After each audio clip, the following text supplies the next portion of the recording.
About 4 days after fertilization, the dividing cells reach an area specially prepared for them, that is to say, the mother's womb. In order not to be expelled from the body, they have to cling on to the womb. However, the newly forming embryo is a round cluster of similar cells. It has no special hook or extension to enable it to cling on anywhere. So how does it stick to the wall of the womb?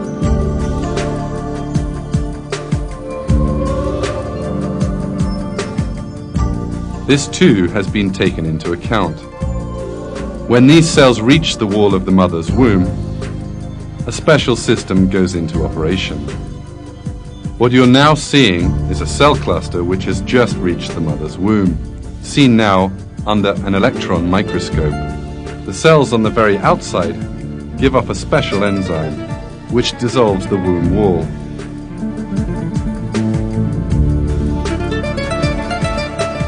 In this way, the cells cling tightly to the womb and avoid being expelled from the body.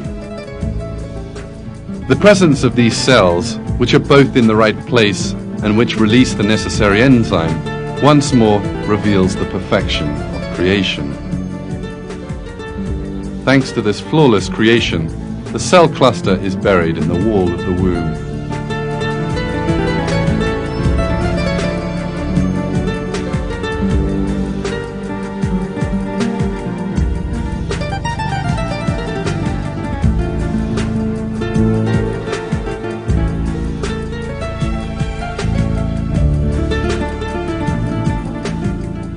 This new living creature, which sticks to the womb and begins to grow, is now known as an embryo.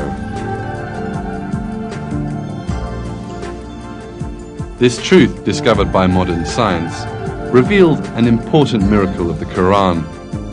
In the Quran, God uses the term alaq to refer to the first phase in the mother's womb. Read in the name of your Lord, who created. He created man from alaq. Read, and your Lord is most honorable. Alaq, in Arabic, means a thing which holds on to somewhere. The word is even used in describing certain parasites which stick to the skin and suck blood.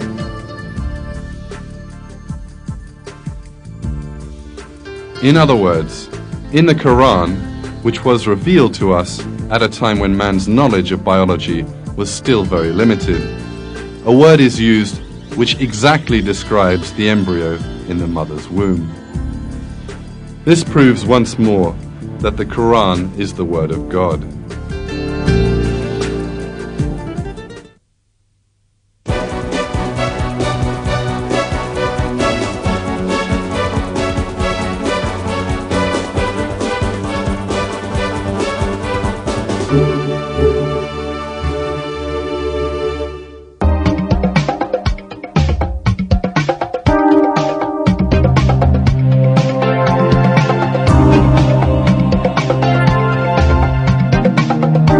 Countless number of single-celled creatures live in our world, which is a planet full of life.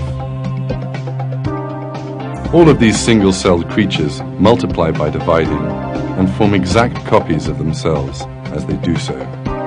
The embryo developing in the mother's womb also begins life as a single-celled creature, and the cell multiplies by copying itself. In this situation, unless there were a design, the cells of the unborn baby would all turn out to be the same, and what eventually would emerge would not be a human being, but a shapeless mass of organic matter. But nothing like that happens, because the cells are not unsupervised.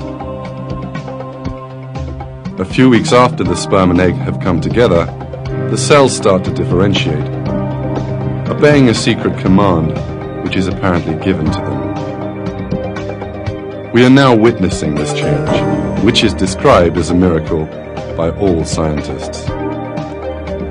The unconscious cells have set about building the internal organs, skeleton and brain.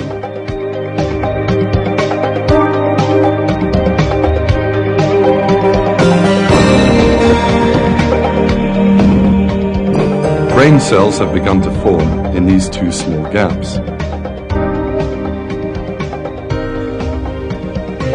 This view you are now seeing, taken under an electron microscope, is the first development of the brain. Brain cells will multiply rapidly here, and as a result of this growth, the baby will possess some 10 billion brain cells.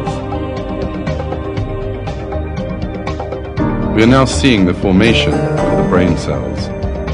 Every minute, 100,000 new cells are added to this collection. Each new cell that forms behaves as if it knows where it belongs, and which cells it has to make connections with. Each cell finds its own place. Out of an infinite number of possibilities, it joins only to the cell it needs to.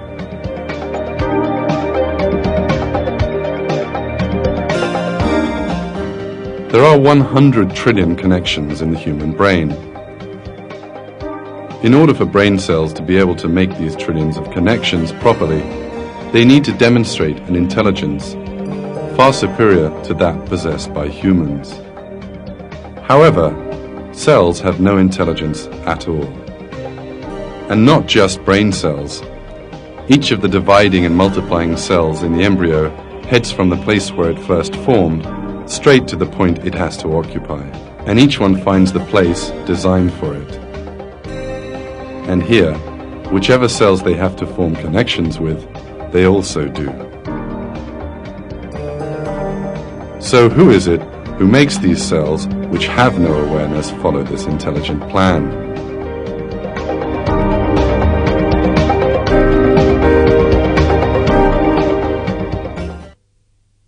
Bir yere gelir, rahme gireceği yeri seçer ve oraya yapıştıktan sonra aynı olan bütün bu hücreler nasıl oluyor da birdenbire bir yerden bir emir almış gibi hepsi ayrı ayrı yerlere göç ederek ayrı ayrı organların oluşmasını sağlamaya çalışırlar. Bu açıkça gösteriyor ki bu aynı olan hücreler, ne yapacaklarını bilmeyen hücreler, bütün genetiği, DNA'ları aynı olan hücreler bir yerden bir emir alarak bazıları beyni, bazıları kalbi, bazıları ise diğer organları teşkil ederler.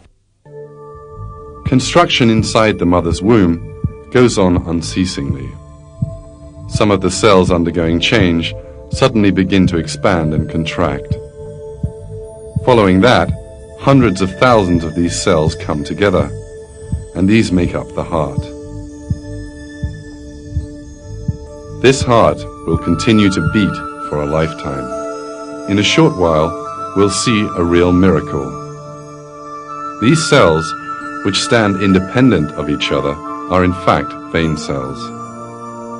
Then these cells suddenly start to join onto each other and form connections between themselves, and the cells form the veins. Let's see that magnificent sight again.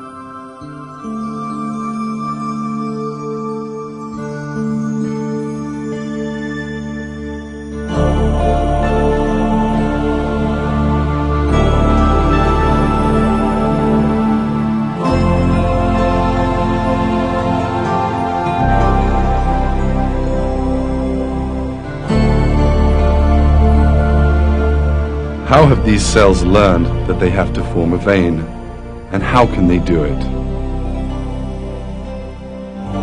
That is one of the questions that science has not yet found an answer to. The vein cells eventually make a perfect tubing system with no cracks or holes in it. The internal surface of the veins are smooth, as if made by expert hands. This perfect vein system will soon begin to carry blood to every part of the baby's body.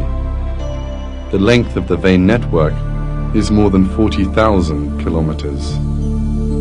That is almost as long as the